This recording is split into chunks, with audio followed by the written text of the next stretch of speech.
और चलिए बात कर लेते हैं अपनी खास पेशकश बोल राजस्थान बोल क्या है एजेंडा के। तो प्रदेश को अपना नया मुख्यमंत्री मिल चुका है भज्जल लाल शर्मा के तौर पर।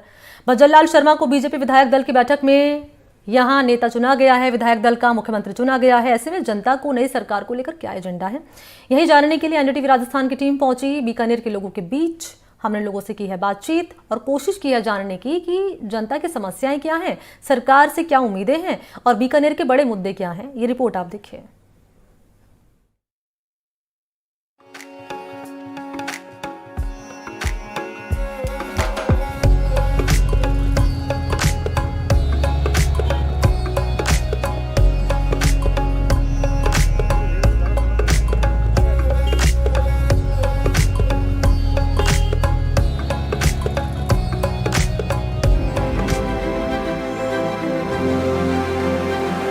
हर पार्टी ने जनता के सामने अपना अपना एजेंडा पेश किया। बहुत शानदार बहुमत लेकर भारतीय जनता पार्टी सत्ता में आई।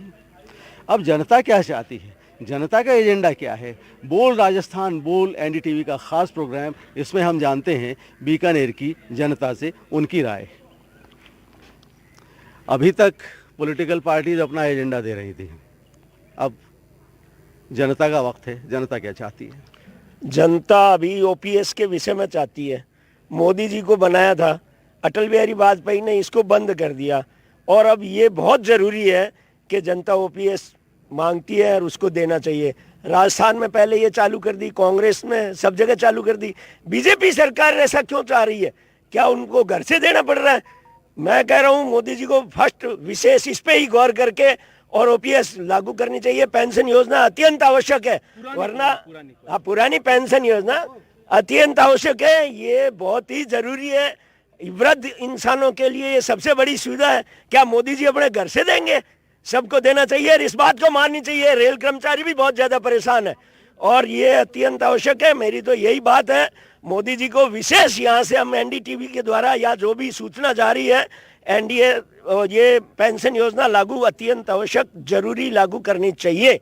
इन साहब ने ओपीएस की बात की, ओल्ड पेंशन स्कीम ये लागू होनी चाहिए। इनका ये कहना है कांग्रेस ने शुरू की थी, बीजेपी ने बंद की, फिर शुरू हुई, लेकिन इससे कंटिन्यूअस करना चाहिए ओपीएस को, ये कहना था इन साहब का। बीकानेर के लिए क्या होना चाहिए? बीकानेर के लिए सबसे पहले हम लोग पश्चिम विधानसभा क्षेत्र से आते हैं और राजनीतिक पार्टियों ने जो है मतदाताओं को ये समझ के रखा हुआ है कि दो धड़ों में बांट दिया, बीजेपी और कांग्रेस। जबकि सिस्टम ये होना चाहिए कि चुनाव होने के बाद में जो भी जीता हुआ विधायक है वो सभी जनता का विधायक होना चाहिए। पहली चीज़ ये है। मूलभूत सुविधाओं के लिए आपने पूछा है, तो अभी तक भी आज़ादी के बाद से इस शहर में हर मूलभूत सुविधा के लिए ये शहर तरस रहा है। जबकि विरासतन शहर है, यहाँ के राजा जो है वो फॉरेन की पॉलिसी आज देश आज़ाद होने से पहले यहाँ ले आए, लेकिन आज जो नेता यहाँ से जीत के जाता है उसको अगर फॉलो कर ले तो इस शहर की सारी समस्या ही मिट जाए। लेकिन कोई भी अपने मैनिफेस्टो पर जो है पूरा ध्यान दे रहा है, न कि शहर के विकास पर कोई ध्यान दे रहा है। आने वाले जो भी नए नेता जो भी जिस पार्टी से जीते हैं, मेरा उनसे निवेदन है कि आप ग्रास रूट से इस चीज़ को वापस सुबह शुरू करो। आम नागरिक को जो है जो सुविधा मिलनी चाहिए, चाहे वो सीवरेज की है, चाहे वो ट्रैफिक की है। आप रेलवे फाटक की बात करते हो, मैं कहता हूँ सबसे बड़ा ट्रैफिक सिविल जो सेंस है वो आना सबसे ज़रूरी इस शहर के लिए है, क्योंकि आबादी इतनी बढ़ चुकी है, संसाधन वही चल रहे हैं जो 1950 से चल रहे थे।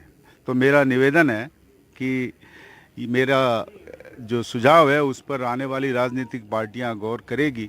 मैं जीतने वाले जो भी विधायक हैं मैं उनको बधाई देता हूं। इन साहब का ये कहना था कि आज़ादी से पहले बीकानेर एक डेवलप शहर था, डेवलपमेंट काफ़ी था यहाँ पे, और यहाँ के जो महाराजा थे वो बहुत प्रोग्रेसिव ख्यालात के थे। लेकिन आज़ादी के बाद बीकानेर पिछड़ता गया और सबसे अहम बात इन्होंने ये कही कि ट्रैफिक बहुत ख़राब है इस शहर का, ट्रैफिक सेंस आवाम में डेवलप किया जाना चाहिए। यहाँ कुछ महिलाएँ भी खड़ी हैं, हम बात करते हैं। जी, आप क्या कहेंगे, क्या एजेंडा है जनता का? हमारे हिसाब से तो इलेक्शन आते हैं ज़्यादातर, उसमें ये चाहिए कि ट्रैफिक में थोड़ा कुछ फ़र्क होना चाहिए। जैसे टैक्स से आते हैं बहुत ज़्यादा हो गई है, तो हमें आने में बहुत दिक्कत होती है कि कभी मंदिर पहुंचने में बहुत ज़्यादा लेट हो जाता है। ट्रैफिक बहुत ख़राब है लक्ष्मीनाथ घाटी परिसर का। बस। लक्ष्मीनाथ मंदिर कैंपस में हम खड़े हुए हैं। ये नगर सेठ कहलाते हैं लक्ष्मीनाथ जी। भगवान लक्ष्मीनाथ का ये मंदिर है इसी कैंपस में। इन मोहतरमा का ये कहना था कि यहाँ पर आने में बड़ी दिक्कत होती है। ये ट्रैफिक यहाँ का सही होना चाहिए। जी आप क्या कहेंगी? मैं तो यही कहूँगी गरीबी कम करे। बीजेपी आई है तो गरीबी कम करे। अभी सिलेंडर महंगा है, चीनी महंगी है, आटा महंगा है, सब महंगा है, तो सब गरीबों की तरफ देखे, किसी मिडिल क्लास की तरफ नहीं। महंगे बढ़ा है तो सारी जनता की तरफ देखे, गरीब लोगों की तरफ तो विशेष तौर से देखे। जय श्री कृष्ण।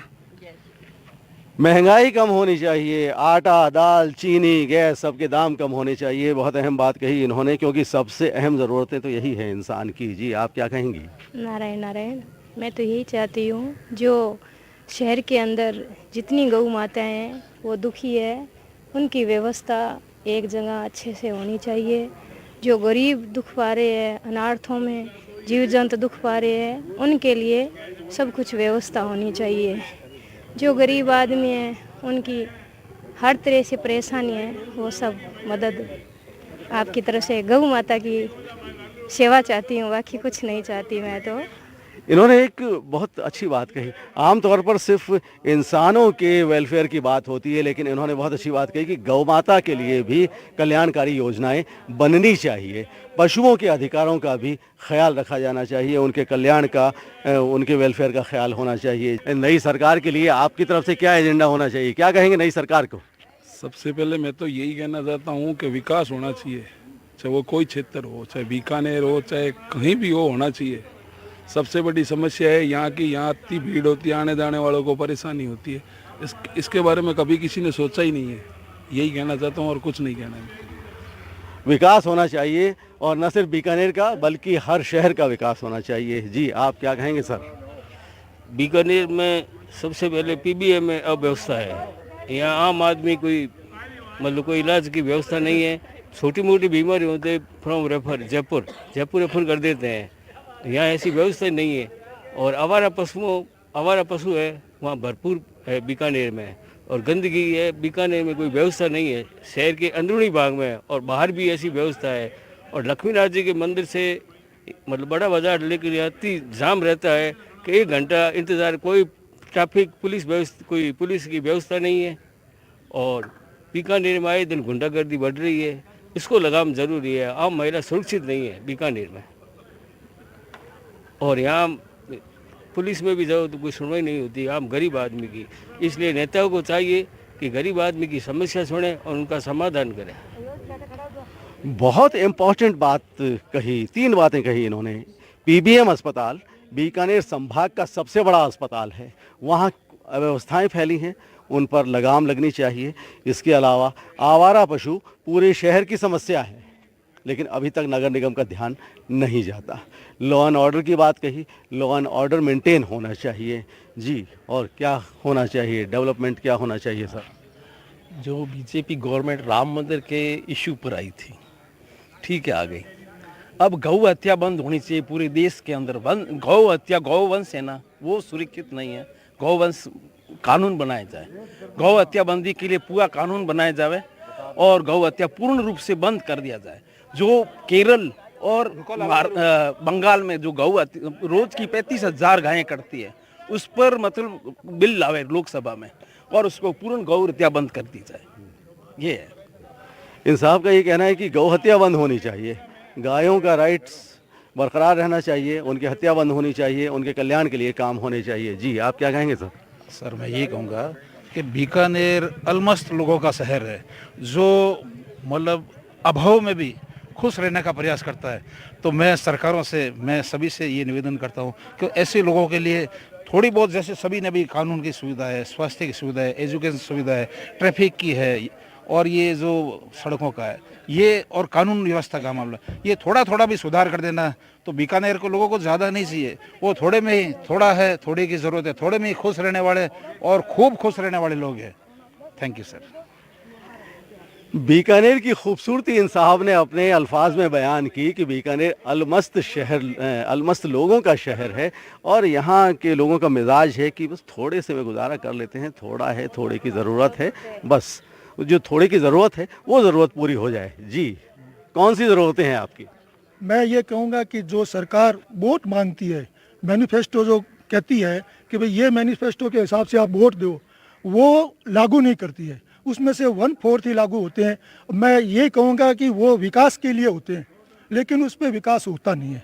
उसको ध्यान में रखते हुए मैनिफेस्टो पे जिस आधार पे आपने वोट मांगे हैं, उसी को आप 5 साल में आवश्यक रूप से लागू करें, ताकि जनता को विश्वास हो कि ये सरकार काम करेगी मैनिफेस्टो पे और ये मैनिफेस्टो लागू होगा। इसके साथ साथ जो मेडिकल सुविधाएं जो अभी चल रही है, जिसमें आदमी को एक जुकाम लगता था तो वो 1000 रुपये जेब में डाल के ले जाता था, आज वो सीधा जाता है। तो वो मैनिफेस्टो के अनुसार से लागू रहनी चाहिए, किसी भी सरकार में है। गरीब आदमी के लिए ये बहुत ज़रूरी है कि पॉलिटिकल पार्टी जो मैनिफेस्टो में जो घोषणाएं करती हैं, उन तमाम घोषणाओं को लागू किया जाना चाहिए। ये बहुत इम्पॉर्टेंट है।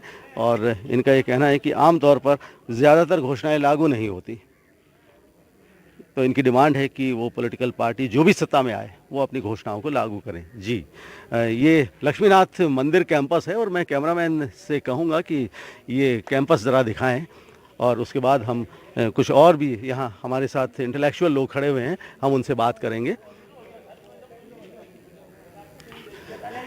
ये लक्ष्मीनाथ मंदिर है लक्ष्मीनाथ जी का, और लक्ष्मीनाथ जी नगर सेठ कहलाते हैं, नगर सेठ। और नगर सेठ का मतलब पूरा हिंदुस्तान जानता है कि सबसे पहले नगर सेठ की पूजा होती है, और इन्हीं के आशीर्वाद से बीकानेर फला फूला है। जी, बीकानेर फला फूला तो है नगर सेठ के आशीर्वाद से, और फले फूले इसके लिए सरकार को क्या करना चाहिए? जी, मेरा कहना है कि ये जो अपने ये चुनाव जीतते हैं, चुनाव हारते हैं, वो सब अब मेरे हिसाब से हम सुधरेंगे जग सुधरेगा। तो इनसे हमें कोई आशाएं तब करनी चाहिए जब हम अपने आप को इस कर्तव्यों के लिए, अधिकारों की छोड़ के कर्तव्यों के लिए डटे रहें, तो विकास हो सकता है। वरना भ्रष्टाचार रूपी, मैं चाहता हूं कि वो पड़ोसी तो भ्रष्टाचार ना करे, कोई टाइम पे नहीं आए, और मैं चाहता हूं कि मैं खुद भले कितना ही भ्रष्टाचार करूं, मैं करता रहूं, मैं आऊं नहीं। मैं अपने बहन बेटी को, बुआ भतीजे सबको नौकरी लगवाना चाहता हूं, चोरी छुपे लाइन में नहीं लगना चाहता। परंतु मैं चाहता हूं सारी दुनिया लाइन में लग के काम करे, पर मैं नहीं चाहूँ, मैं अपने सिफारिशों के हिसाब से काम करता रहूँ। इसलिए मेरा यही कहना है कि हम सुधरेंगे, जग अपने आप सुधर जाएगा। इन सर ने बहुत अच्छी बात कही कि हम सुधरेंगे जग सुधरेगा। हम सिर्फ अधिकारों की बात करते हैं, कर्तव्यों की बात भी होनी चाहिए, कर्तव्यों का निर्वहन भी होना चाहिए। सर, आप बीकानेर के डेवलपमेंट के लिए सरकार से क्या कहना चाहेंगे? सरकार से क्या, बीकानेर डेवलपमेंट होना चाहिए। रेलवे समस्या है और है, रेलवे की समस्या है, ये फाटक की, और जगह जगह गंदगी के ढेर लगे हैं, वो साफ होना चाहिए। गौ, गाय, घोड़े, कुत्ते, ये समस्या और है। बीकानेर में कुत्ते काट लेते हैं बहुत। बेसिक फैसिलिटीज़ यहाँ डेवलप की जानी चाहिए, ये कहना है इन साहब का। जी, आप क्या कहेंगे सर? देखिए, ये नगर सेठ है, ठीक है ना। यहाँ जो जीव आता है ना, दो चीज़ लेता है, एक सुख के लिए, एक शांति के लिए। यहाँ दो चीज़ मिलती है, भौतिक सुविधा यहाँ मिलती है, शांति यहाँ मिलती है। तो वो की वो बात है ना, हमारे शहर में होनी चाहिए। सुख का मतलब ये होता है कि खान पान में सुविधा हो, महंगाई ना हो, ठीक है ना, और रहने को कोई दिक्कत ना हो, आवास की दिक्कत ना हो। और रही बात शांति की, तो शांति वहाँ होती है जहाँ भ्रष्टाचार ना हो, जहाँ क्राइम ना हो, जहाँ लूटपाट ना हो। वहाँ आम आदमी, चाहे मेल हो चाहे फीमेल हो, वो दिन को रात को आ सके, जा सके और शांति में जीवन यापन कर सके। इतनी बात है। धन्यवाद। बहुत बहुत शुक्रिया। सुकून आवाम को मिले, इसके लिए हुकूमत को काम करना चाहिए। जी, आप क्या कहेंगे सर? जो अभी वर्तमान में चुनाव हुए हैं, उससे रुझानों से ये पता चला कि युवाओं ने सबसे ज़्यादा बीजेपी को वोट दिए। कारण ये है कि बेरोजगारी समस्या जो है वो राजस्थान में सबसे ज़्यादा है, क्योंकि यहाँ प्राइवेट कंपनियाँ बहुत कम हैं। तो गवर्नमेंट को ये चाहिए कि ज़्यादा से ज़्यादा रोज़गार उत्पन्न करे, वरना जो युवा पीढ़ी है वो नशे की ओर अग्रसित होती है और डिप्रेशन का शिकार होती है। तो मेरी गवर्नमेंट से यही प्रार्थना है कि कंपनियां भी ज़्यादा स्थापित करें और सरकारी नौकरी में भी युवाओं को ज़्यादा से ज़्यादा रोज़गार मिले। धन्यवाद। रोज़गार के लिए अहम काम होना चाहिए। रोज़गार सबसे अहम है। अगर रोज़गार होगा तो सारी तवज्जो रोज़गार की तरफ होगी और क्राइम की तरफ युवाओं का ध्यान नहीं जाएगा। तो युवाओं को ज़्यादा से ज़्यादा रोज़गार मिले, हुकूमत को इसके लिए काम करना चाहिए। सर, आप क्या कहेंगे, क्या एजेंडा होना चाहिए? सरकार से क्या कहना चाहेंगे? यही कहेंगे सर जी कि जो अभी इन भाई साहब ने कहा है कि बेरोजगारी है और शहर में तो रेलवे की समस्या है, सफाई की समस्या है, हर समस्या ही समस्या है। जो बेसिक फैसिलिटीज़ हैं वो और डेवलप हो, इस पे बात की। बोल राजस्थान बोल हमारा प्रोग्राम है सर NDTV का। हम सरकार से आप क्या कहना चाहिए? नई सरकार बनने जा रही है, क्या करना चाहिए नई सरकार को? नई सरकार को सब फैसिलिटी देनी चाहिए और बढ़िया से बढ़िया काम होना चाहिए जी। शहर के लिए क्या? शहर के लिए अच्छी से अच्छी व्यवस्था होनी चाहिए, अमन शांति सब वही चाहिए, अमन शांति बनी रहे। जी, आप क्या कहेंगे? सबसे ज़्यादा ज़रूरी अभी बीकानेर में है तो चिकित्सा व्यवस्था डुबा रही है। जहाँ जिला हॉस्पिटल बनाई है यहाँ, उसके अंदर कोई भी डॉक्टर नहीं है, न तो टाइम पे डॉक्टर आता है, न सेवाएं दे पाती हैं। तो मेरी सरकार से ये निवेदन है कि चिकित्सा सेवा एकदम प्रबल की जाए। चिकित्सा सेवा प्रबल की जाए, ये सरकार से निवेदन है इन साहब का। और आखिर में एक साहब और खड़े हुए, हम उनसे बात करते हैं कि शहर के विकास के लिए क्या क्या करना चाहिए नई सरकार को। नई सरकार के लिए सबसे बड़ा तो ये होना चाहिए कि युवाओं के साथ साथ जो पुराने कार्यकर्ता है शहर के, जो बड़े बुजुर्ग हैं, उनकी सलाह मशवरा लेके जो समस्याएं वर्षों से चली आ रही है उनको निवारण के लिए युवाओं को रोजगार के मौके के अलावा सामाजिक कार्यक्रमों के अंदर भी उनको भाग लेने का चाहिए। एक बिहेवियर चेंज का प्रोग्राम होना चाहिए। बिहेवियर चेंज का प्रोग्राम युवाओं के लिए चलाना चाहिए, ये कहना है इन साहब का कि जो वर्तमान विधायक है उनको ये तवज्जो देनी चाहिए। तो हमने कई इश्यूज़ पर बात की और ये साहब कुछ और भी कहना चाहते हैं। मेरा जो किसी का भी ध्यान नहीं जाता है उसमें जो भी ओल्ड एज वाले हैं, वृद्धावस्था में जो भी आदमी पहुंच गया है, उसकी सबसे बड़ी परेशानी है। विशेषकर जो सरकारी कर्मचारी है, रिटायर्ड है, उसका RGHS कार्ड बना है। आज की डेट के अंदर उस कार्ड की पर तलवार लटकी हुई है कि आगे हमें आने वाली सरकार वो कार्ड को जो है मेडिसिन उपलब्ध कराएगी, चिकित्सा सुविधाएं उपलब्ध कराएगी या नहीं। मेरा सरकार से निवेदन है कि ये बहुत बढ़िया व्यवस्था है, इसको कंटिन्यू करने की कोशिश करें और इसको जो है इसका जो भी वार्षिक जो भी अनुमोदन जो भी अमाउंट वो लोग तय करते हैं, जैसे अभी मान लो उन्होंने 20,000 या 30,000 कर रखे हैं, उसकी जगह पे वो उसको जो है और बढ़ाए और इस सुविधा को कंटिन्यू रखें। ओल्ड एज पर्सन्स के लिए काम होना चाहिए। दरअसल युवाओं के लिए सब बात करते हैं, महिलाओं के लिए सब बात करते हैं, लेकिन जो वृद्ध लोग हैं उनके लिए आमतौर पर बात नहीं की जाती। तो इन साहब का ये कहना है कि जो सीनियर सिटीजन्स हैं उनके लिए ख़ास तौर से वेलफेयर स्कीम्स बननी चाहिए। हमने बीकानेर के नगर सेठ लक्ष्मीनाथ मंदिर में खड़े होकर बहुत से लोगों से बात की NDTV के लोकप्रिय प्रोग्राम बोल राजस्थान बोल के लिए, और सब लोगों ने अपनी अपनी बातें कहीं, अपने अपने इश्यूज़ बताए और हम आगे भी आपको कई इश्यूज़ पर बोल राजस्थान बोल के एपिसोड दिखाते रहेंगे। बहरहाल NDTV के लिए कैमरामैन मोहम्मद अयूब के साथ डॉक्टर नासिर जैदी, बीकानेर।